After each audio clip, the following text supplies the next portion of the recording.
that surrender everything because of Yoruba. Sunday Igboho was a billionaire. Torí Yoruba, ó yọ̀ǹda gbogbo ẹ̀ pé àní ìran mi ò gbẹ́dọ̀ kú. Messiah, Ànábì, Ọ̀rúnmìlà, Ọ̀rànmíyàn, Odùduwà. Of our time, mo kí yín lórúkọ Sunday Ọmọdéyẹmọ Ìgbòho ṣá. Ẹ̀yin bàbá mi àtẹ̀yin ìyá mi ẹ ti rí Yoruba Ọba Summit. It's not for the Yoruba race. I know. Àwọn ọba kan máa lọ.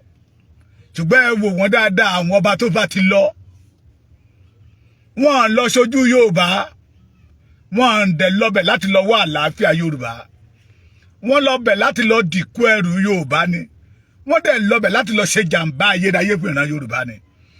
Lákọ̀ọ́kọ́ náà, wọ́n pe máa kan ní ààrẹ lásún. Yes. Ààrẹ lásún. I don't know, maybe majority of you know the man. Somebody like me, I don't know him.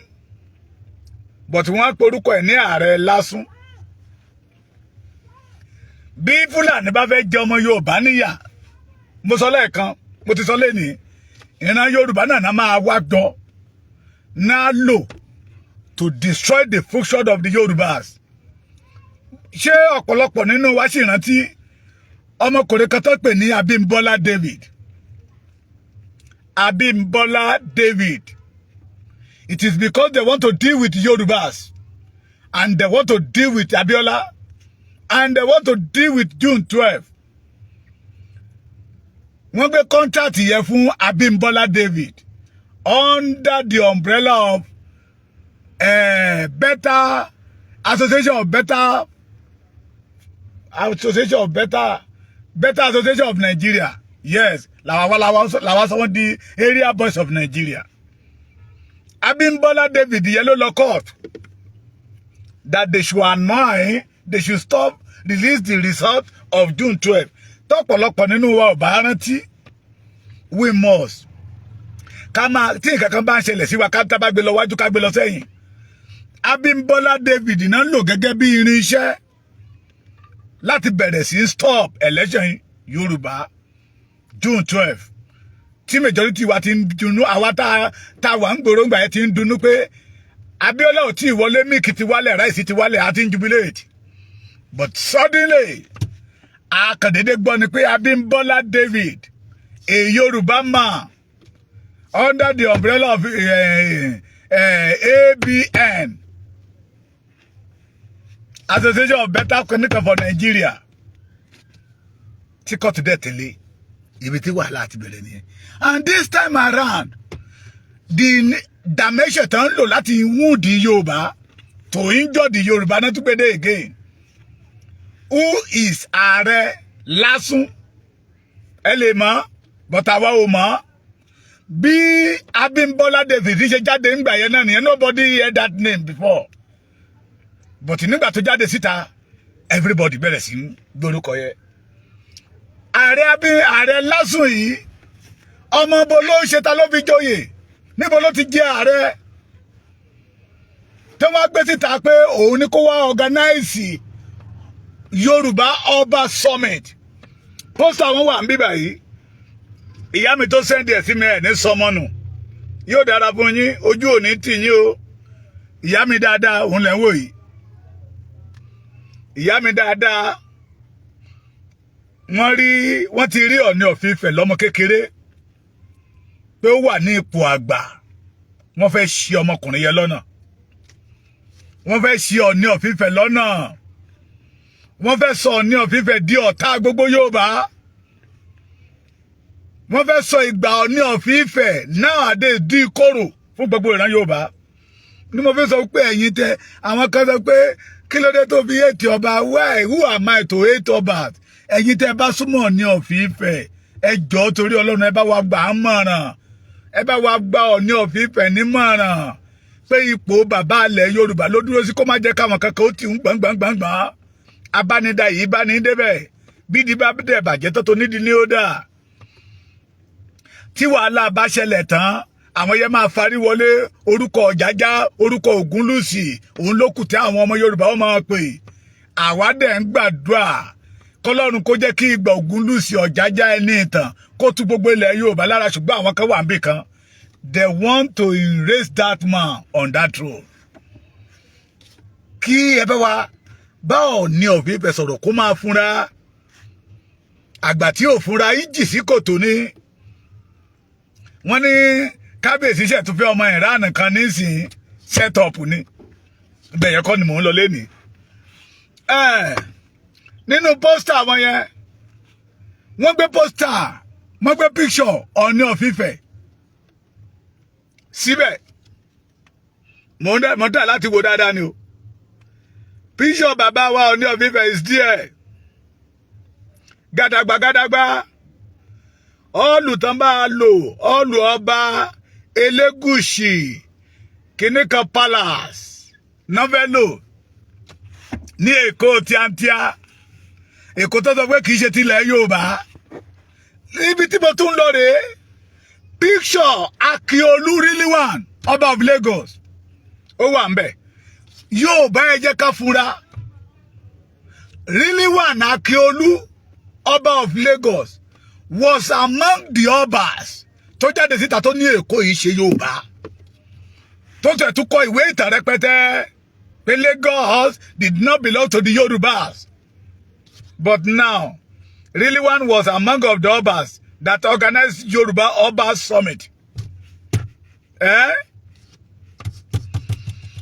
Rilwan bí ó dàbí pé last year ní nígbà tán prepare election he said it categorically ó tún sọ nínú interview ẹ̀ pé Lagos state Èkó did not belong to the Yoruba land but lẹ́ni Rilwan can be among the Obas tó fẹ́ organize the Yoruba Obas Summit palace ẹni tó fẹ́ lò òun náà jáde síta pé òun ò ṣe Yorùbá pé ìkàtẹ́ kì í ṣe Yorùbá ó ṣe wá jẹ́ àwọn tó sọ wípé wọn ò ṣe Yorùbá now come out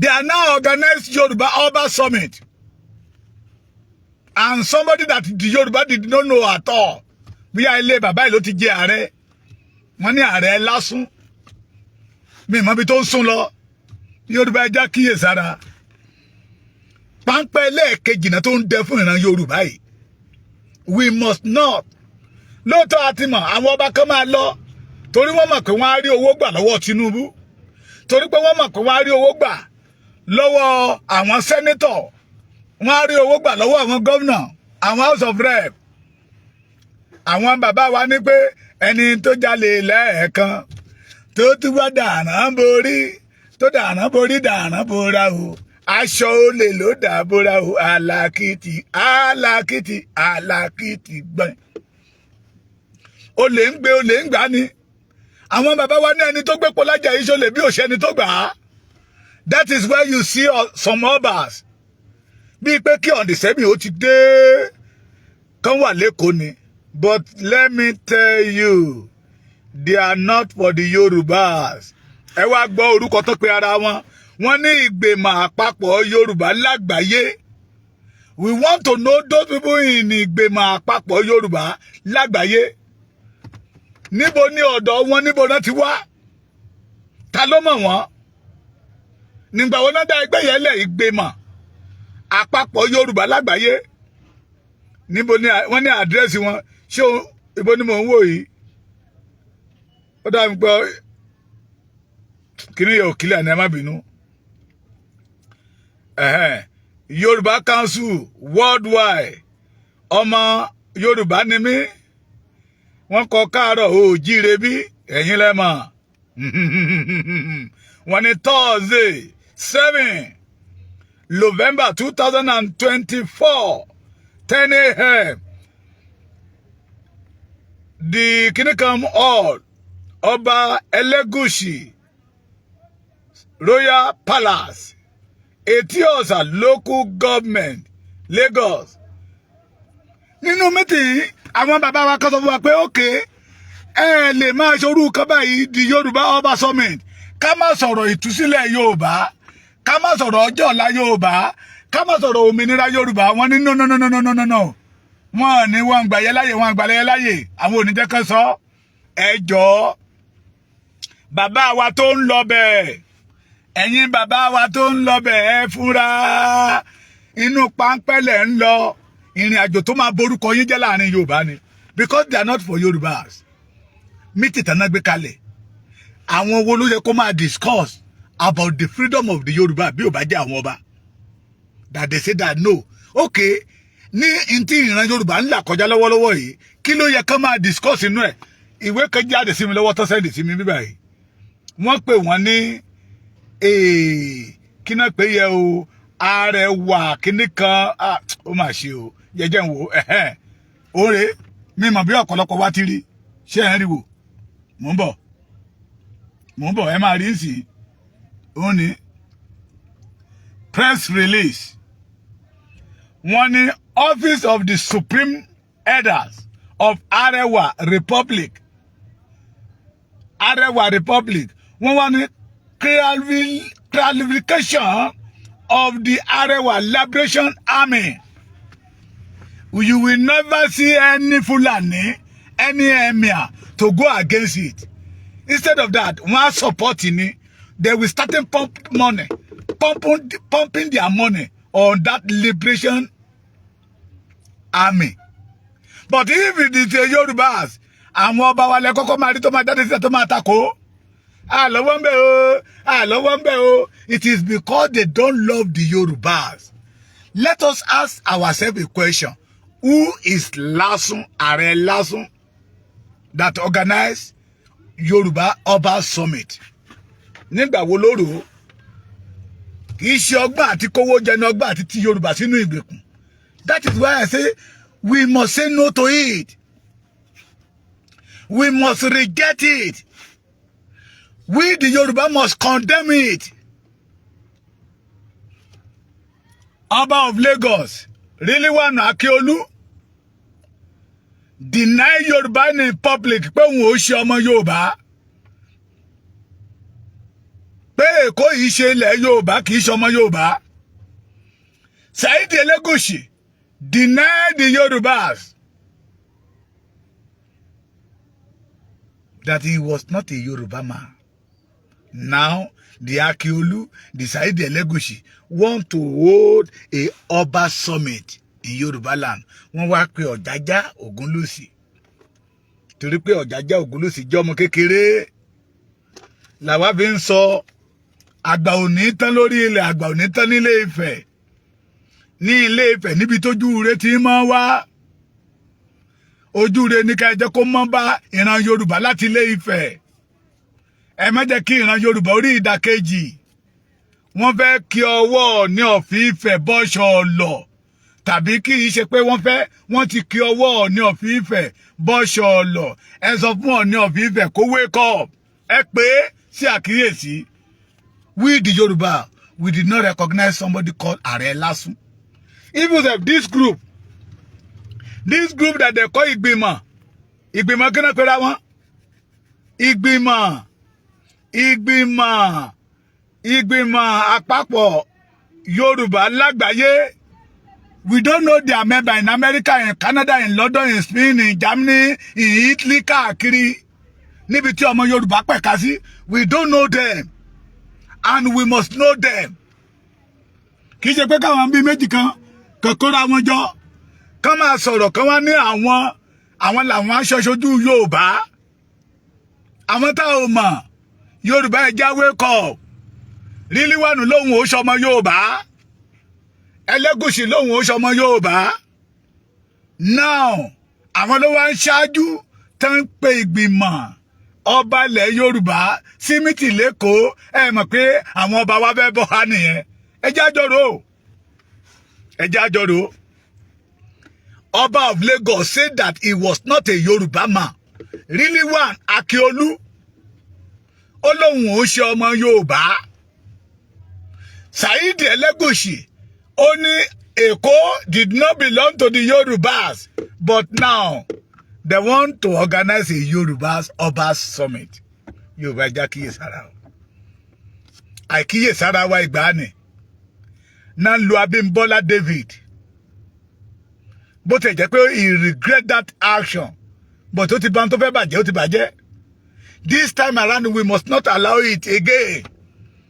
Ẹja pariwo lé wọn lórí pé àwọn ọba tó torí owó tó fẹ́ lọ́bẹ̀ kì í ṣojú Yorùbá náà fẹ́ lọ ṣe. Torí à ń gbọ́ fèrèfèrè pé àwọn kan dìde pé tẹ́ ẹ bá fẹ́ hold that meeting in September in November 7. We must discuss about Yoruba nation, the freedom of the Yorubas. Ìgbáyégbádùn Yorùbá, òmìnira Yorùbá, bí Yorùbá ò ṣe ní máa jìyà mọ́. The organizer say no. Ìgbáyégbádùn òmìnira Yorùbá kò sí nínú agenda wọn. Let us ask ourselves, kí ló wà nínú agenda wọn? Mo sọ lẹ́ẹ̀kan mo lẹ́rú ọ̀ràn náà dì kalẹ̀ tó fẹ́ gbélé Yorùbá lórí and they want to use LASU. LASU has agreed. Ó ti ń ṣiṣẹ́ yẹ dáadáa láti gbé ẹrù ọ̀nà yẹn kalẹ̀. Ó wá ń wo àwọn ọ̀nà tó ń lè gbégbà tí ẹrù ọ̀nà yẹn máa fi kárí ilẹ̀ Yorùbá. Ó wá rí pé àwọn ọba wa ló máa tó ṣẹ̀yẹ ṣe pẹ̀lú àwọn olóṣèlú oníjẹkújẹ kan. Now the majority ọba ilẹ̀ Yorùbá ti agree pé ẹrù yẹn máa wọlé ṣà fún wa lówó tó bá ti yọ owó àmàgbé láwọn ọmọ Yorùbá lórí. This time around we the Yorùbá must reject it. Anything that go against our freedom agbẹ́dọ̀ pariwo síta pé no, the only thing that we want is our freedom. Orin tá a fẹ́ kí àwọn olórí wa máa kọ nísìnyí bí ìran Yorùbá ṣe máa lọ àwọn Haúsá lélẹ́yìí o lẹ́ngbọ́ yìí o liberation of Arewa army ibẹ̀ náà la máa wà tán máa gbé jáde síta but àwọn ọba wa owó ni oil block ni láti báyé ìran Yorùbá jẹ́. Ẹrù ọ̀ràn tí Fúlàní gbé kalẹ̀ ọ̀nà àti gbélé ìran Yorùbá lórí òun ni méjì tán fẹ́ ṣe ní November 7 ló dálé lórí because they refuse pé ẹ má sọ̀rọ̀ anything that belong to the Yorùbá freedom, anything that belong to the ẹgbọ́n nígbà tí àwọn ọba ilẹ̀ Yorùbá bá péjọpọ̀ tí sẹ́nitọ̀ Yorùbá péjọpọ̀ tí rẹ́pù Yorùbá péjọpọ̀ tí àwọn àgbààgbà ilẹ̀ Yorùbá péjọpọ̀ tí àwọn ọba ilẹ̀ Yorùbá péjọpọ̀ tẹ́ wá ń sọ wípé they should not say anything belong to the Yorùbás. Pé wọn ò gbọ́dọ̀ sọ anything ọ̀rọ̀ àlàáfíà bí ilẹ̀ Yorùbá ṣe máa lálàáfíà bí wọn ò ṣe ní máa pa wá bí ẹni pẹran pé wọn ò gbọ́dọ̀ sọ nínú mítì yẹn. Ẹja bíra wa léèrè kí náà wá pé mítì fún. Okay, bí àwọn ọba wa ṣe máa rí owó gbà lọ́wọ́ olóṣèlú ṣé mítì yẹn náà fẹ́ pè. Ìbéèrè ni tó yẹ ká bi wọ́n léèrè. N tá gbọ́ nìyẹn. Àwọn bàbá wa sọ pé okay, if you want them to participate in that meeting, we will say it categorically tí gbogbo àgbáyé máa gbọ́ Yorùbá we are ready to go. Enough is enough. Alùbàtà ìdání ètí ojú àwọn ọmọ wa rí nínú Yorùbá nínú Nàìjíríà ó tó gẹ́. We are going. Wọ́n ní no. They should not mention that thing. Pé kò wà láò. Pé because àwọn ọba yẹn máa wà ń bẹ̀. Àwọn olóṣèlú máa wà ń bẹ̀. Sanwó-Olú máa wà ń bẹ̀. Àwọn gómìnà yẹn máa wà ń bẹ̀. Because àwọn gómìnà máa wà ń bẹ̀. Wọ́n gbọ́dọ̀ sọ̀rọ̀ àlàáfíà Yorùbá.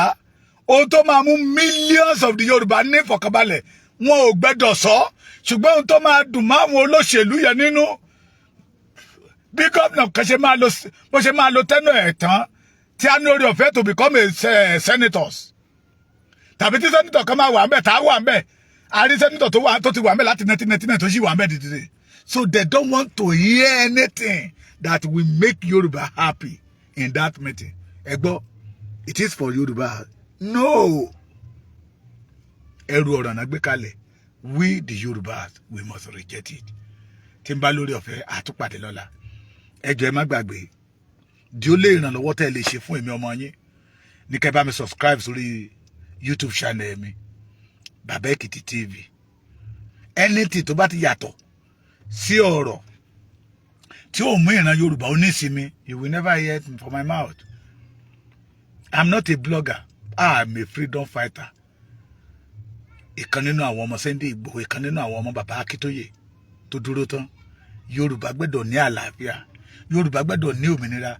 Yorùbá must become independent nation. Either they like it or not. Iṣẹ́ tọ́lọ́run ọba mi ti parí ni. God bless you.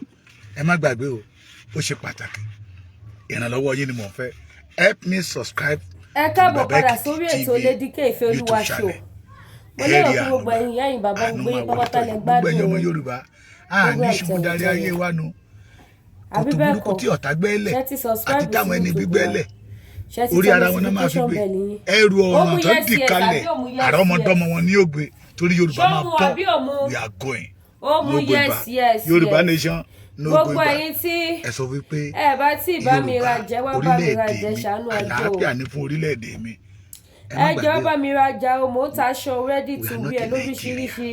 Because our forefathers, they are not in Nigeria. Mo ta aṣọ lóríṣiríṣi o. Ẹ wá bá mi ra jà o, ẹ ṣàánú ajé o, ojú òní tí yín ẹ ní jẹ gbèsè o.